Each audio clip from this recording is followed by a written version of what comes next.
दिन भर के हम आइल बनी काम हो गईल शाम कुछ कर इंतजाम हो।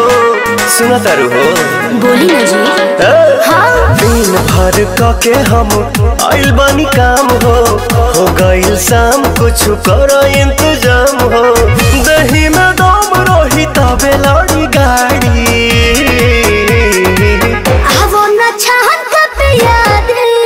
राजा सहरी से तहरी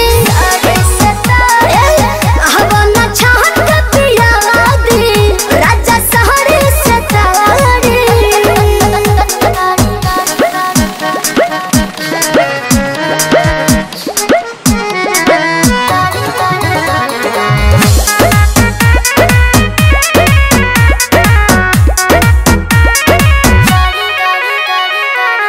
देर न लगाव तानी हाली कहरा बिल्कुल करे चटक चिखाना चिखा के लवने खाली कहरा।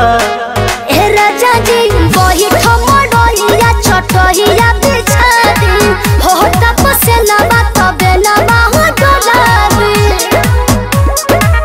मूड बनो के तनी बने दया नाड़ी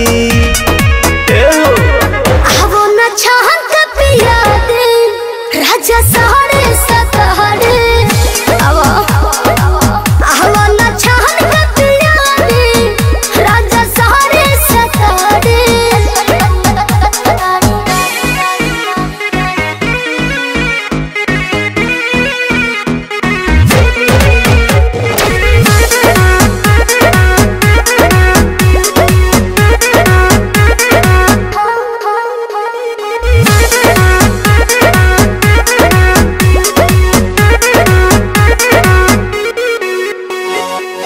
आज तो मिजाज मेहना नरमी चाही ए जी गरमी के दिन में गरमी चाही।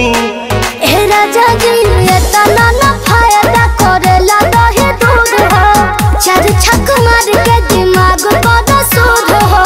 सुना पवन विजय के दुख बुझा प्यारी